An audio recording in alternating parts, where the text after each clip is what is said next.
Olá, bom dia, ou boa tarde, ou boa noite. Esse é o canal Machosfera Bioquímica, Saúde e Fisiculturismo e o assunto de hoje é quais as características das frutas comestíveis. Para quem não me conhece, meu nome é Reginaldo, sou bioquímico, sou engenheiro químico, sou especializado em bioquímica nutricional e signatário do protocolo de medicina ortomolecular, que é a parte da ciência que estuda o que cada componente dos alimentos faz no seu corpo em termos de reações químicas metabólicas e catabólicas. E com isso dá para prevenir, curar e evitar algumas doenças somente com alimentos. Tá? Sem maiores delongas, vamos para o vídeo. De certa forma, o vídeo de hoje é um complemento do vídeo da semana passada.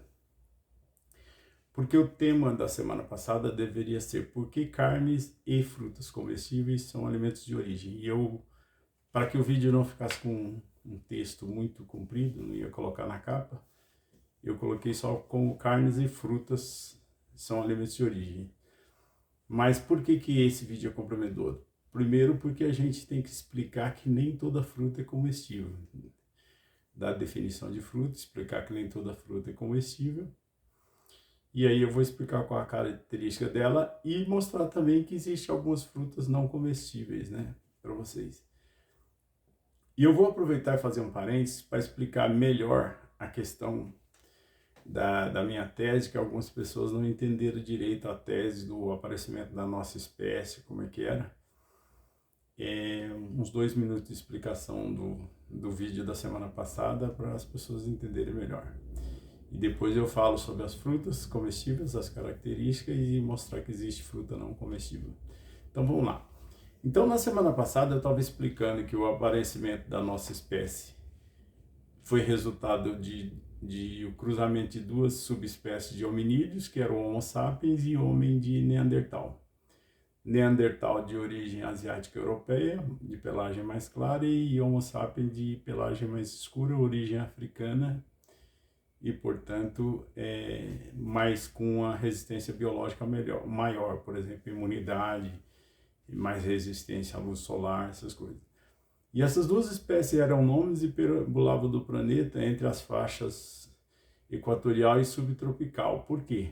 Porque é a região que é mais abundante, o clima é mais ameno, mais calor, como a gente não tem como se proteger muito do frio, a não ser abatendo animais que têm um couro mais grosso e fazer espécie de casaco, né? Então era basicamente uma das razões também que se abatia animais e pegava o couro dele para fazer uma espécie de cobertura, já que também não tinha casa, não tinha abrigo. Então era basicamente isso. Aí a própria paleontologia fala que a nossa espécie ela é resultado de um cruzamento que dá mais ou menos 70% de Homo sapiens e 30% de Neandertal.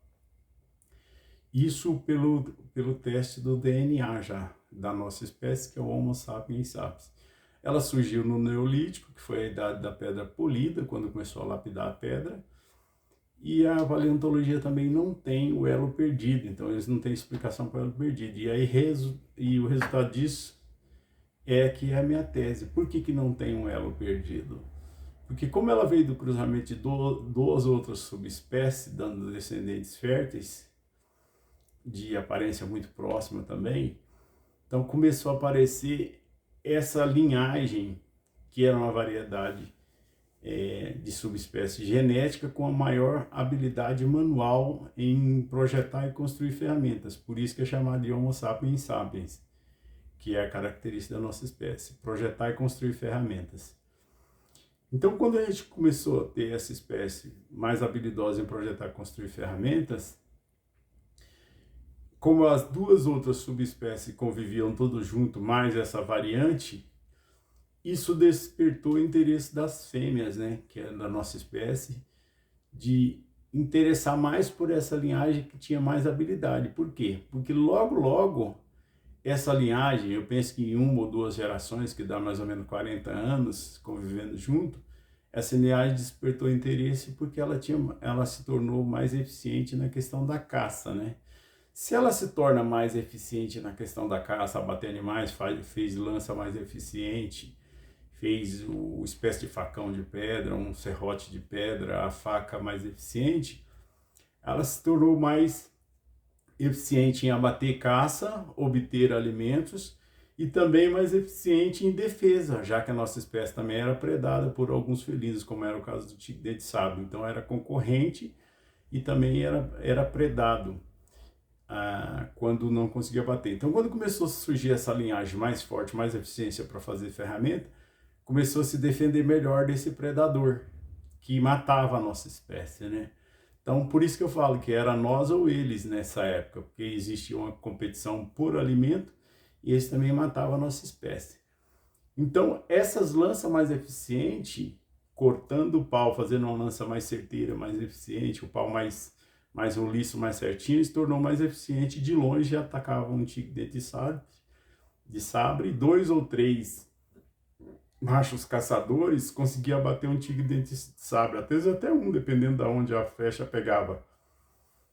E com isso conseguiu se sobressair. Então essa linhagem veio do Homo sapiens sapiens, que era essa capacidade.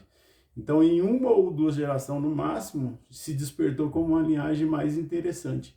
E as próprias fêmeas começaram a casar lá melhor com esses dessa nova linhagem, que se tornava mais eficiente. Com isso, essa característica da fêmea, né, de sempre escolher o melhor macho, então esses machos mais capacidade em construir ferramentas, defender melhor a prole e a fêmea e também conseguir melhor alimentos, então se tornou interessante para essas fêmeas acasalar.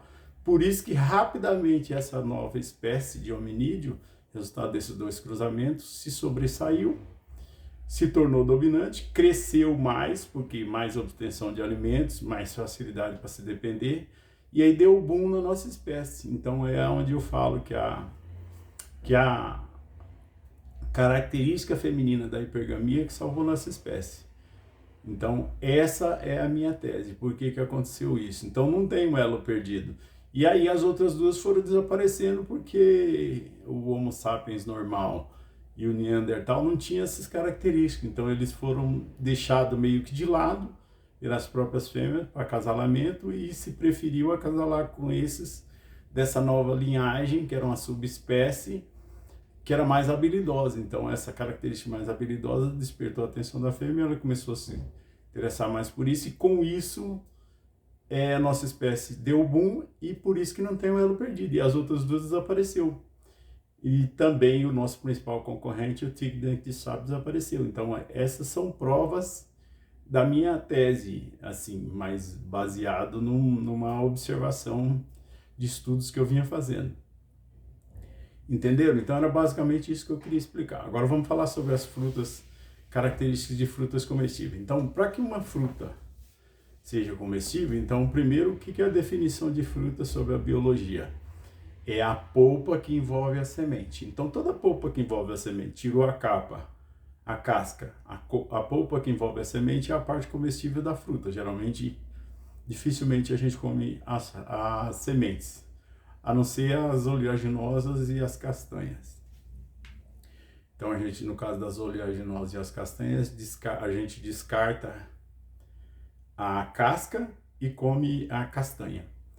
Então, a característica é que ela tem que ter um aroma e um sabor palatável, porque no caso da nossa espécie, quando a gente vai avaliar alguma coisa para comer, vamos supor que você estivesse meio perdido no meio do mato, você saber se alguma fruta lá, um fruto desconhecido ou fruta desconhecida, você viu, você está com fome, você tentar comer, você ia pegar lá na mão, você ia abrir, ia sentir primeiro o cheiro. Pelo cheiro é a questão do aroma. Com o aroma, que está interligado ao paladar, ele chega primeiro no cérebro. Então a gente consegue avaliar primeiro pelo aroma, se o cheiro é agradável. O cheiro sendo agradável, provavelmente a gente vai pôr na boca e vai sentir o gosto. Aí, sendo o paladar agradável, o cheiro agradável, você vai comer. E a característica disso, por exemplo, é ter frutose, né? Frutose, que é o açúcar das frutas, que já chama mais atenção. Então ela se torna bem apreciável uma fruta que tem frutose. Mas nem toda fruta tem frutose para você sentir o gosto doce no paladar. Então, por exemplo, vou dar um exemplo, que fruta que é comestível. O jiló, que é meio amargo, a berinjela, que é quase insípida, sem gosto, mas a polpa dela é rica em vitamina C, vitamina A e outros minerais. mas ela tem que ser cozida ou assada, porque é uma polpa um pouco mais dura. Então, para nós, essas frutas foram incorporadas à nossa alimentação depois dos processos de cocção. No começo era só fruta comestível, geralmente com sabor doce, embora tenha alguns que tenham um pouquinho de sabor azedo. Então a gente não tolera nem muito azeda, que é muito ácida, e nem muito alcalina, que é muito amarga. Então geralmente fica ali no meio termo as frutas comestíveis. E eu vou aproveitar e só fazer um parênteses, porque que dentro dessa definição da polpa que envolve semente, tem algumas frutas que não são comestíveis. Vou dar exemplo de duas aqui, que tem aplicações em outra coisa, mas não é alimentação. Pouca gente vai conhecer isso aqui que eu vou mostrar. É assim, ó, não sei se vocês já viram falar da cabaça. Eu consegui comprar duas bem pequenininhas, porque é difícil de ver, e eu tentei cortar ela, serrar, mas ela acabou quebrando, porque ela tá bem velhinha, que é isso aqui, ó. Isso aqui é a cabaça, também conhecido como abóbora d'água. Ela tem um formato de uma abóbora de pescoço. E tem umas muito grandes. Então, antigamente o pessoal usava isso para armazenar alimentos, para escolher alimentos, escolher feijão, escolher arroz. Também em desuso, porque hoje você tem panela de plástico, lavadeira de plástico, então você não usa muito. E ela vem nesse formato assim, ó. Eu comprei dessas duas pequenininhas só para vocês verem. Então parece uma cumbuquinha. E aqui tá a semente por dentro, essa aqui não foi aberta. A outra eu abri e tirei a semente, mas abri muito mal, deveria ser serrado com serrote ou com um arco de serra. E aqui, você imaginando uma bem grande, do tamanho de uma abóbora grande, aqui dava para lavar antes e armazenar arroz, feijão, essas coisas, e usava como cumbuca d'água também. Isso é coisa muito antiga, é só para falar que é um tipo de fruta, mas você aproveita só a casca. Joga a semente fora, deixa ela secar e depois você usa ela como uma vasilha para armazenar alguma coisa. E ela tem um formato parecido com uma abóbora e também é conhecido como uma abóbora d'água. Se você comer a polpa dela, é meio venenosa, muito amarga, então não tem como comer, você não vai conseguir comer. E tem outra fruta que tem uma função, mas eu até comprei uma na Casa do Norte também, que é isso aqui, ó. Muita gente não sei se conhece, que é a bucha, né? O que é a bucha? Então, ela é, assim como a cabaça, a casca dela é pura fibra de celulose, madeira. E essa aqui, ela tem uma casca dura que se descarta, e essa fibra aqui, ó, é cheia de fibra de celulose toda trançada, o pessoal conhece como bucha. Então, antigamente, muito no interior, antes de ter as espumas de poliuretano para o pessoal lavar a mão na cidade, por exemplo, você pega uma pessoa que faz um serviço mais sujo, como mecânico, mexe em graxa, se você passar só sabão, não sai. Então, você tem que usar um abrasivo, né, para passar na mão, para tirar aquela sujeira que fica mais encrostada. Então, você usa um abrasivo como se fosse uma lixa, né? Então, essa é a função da bucha. Então, tá meio em desuso, muita gente não tem. E esses miolinhos aqui, ó, eles ficam cheios de semente. Então, quando ela tá verde, você tira, põe ela para secar, ela solta aquela água que também é venenosa, e você bate as sementes pretinhas dela, e depois fica só essa fibra, põe ela para secar no sol, e ela funciona como uma bucha, um abrasivo, né? Então, antigamente se usava para lavar louça em casa, e depois veio o bombril, e claro, foi acabando com isso, mas usava mais para tomar banho, né? Então, para tomar banho usava bastante, o pessoal se sujava muito, então tinha que usar esse tipo de abrasivo. Essa é a bucha. Então, esses são dois exemplos de fruta que não são comestíveis. E por que alguém não conseguiria comer? Porque, primeiro, essa fibra não faz digestão, né? Nenhuma das duas fibras não faz digestão. Essas fibras ricas em celulose, nós não temos bactéria digestiva para fazer digestão disso aí. E segundo, que o aroma dela é meio amargo, então não tem cheiro agradável e nem tem sabor agradável. Se alguém pôr na boca, ela é meio venenosa. E tem uma variante dessa aí, dessa bucha, que chama buchinha do norte, só uma curiosidade para vocês.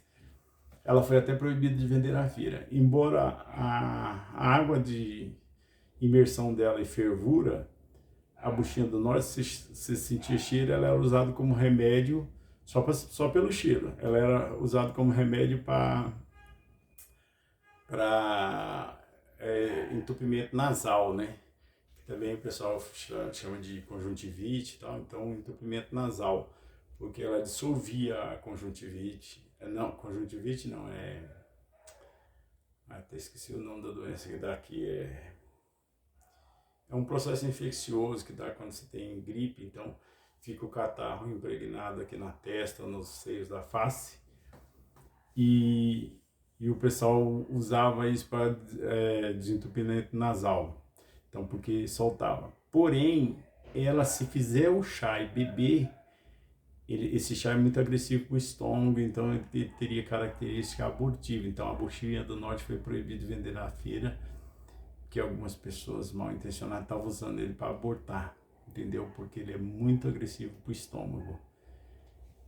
Até surgiu o nome sumiu o nome da doença que é causada pela a infecção nasal e nos seios da face, do acúmulo do catarro nos seios da face. Então você usava aquela água de imersão, fazia a aspiração dela para ela dissolver esse catarro e limpar essa congestão nasal. É uma espécie de congestão nasal, mas tem um nome específico, eu não lembrei agora. Tá? Então, basicamente isso. Então, as frutas comestíveis são a fruta que tem aroma mais agradável, que é o odor, e o sabor. Então, primeiro você sente o aroma, se o aroma for agradável, depois você sente o sabor, você vai ver que uma fruta pode ser comestível ou não. Mas existem as frutas não comestíveis. Não obstante, a própria indústria alimentícia usa essa característica nossa, da nossa espécie, de primeiro sentir o cheiro, para colocar aromatizante, e esses aromatizantes eles usam para colocar em alimentos que não são muito agradáveis, não fazem boa digestão ou que não prestam mesmo, mas eles colocam aromatizantes para você sentir o cheiro e acabar comendo pelo cheiro. Gente, o assunto do vídeo era esse, curta, comente, compartilhe. A gente vai dar sequência a partir da semana que vem nos vídeos sobre o envelhecimento do corpo, e eu devo concluir todo o trabalho no YouTube em 2 meses. Eu acho que eu não vou tocar mais o canal, mas eu vou concluir tudo que eu já pesquisei, como é que o corpo envelhece, a questão de perda de massa muscular, que a gente descobre como evitar, a diabetes, que também é uma doença do envelhecimento. Eu vou divulgar tudo isso nos próximos um mês e meio. Tá bom? Curta, comente, compartilhe. O assunto do vídeo era esse. Até o próximo vídeo. Obrigado.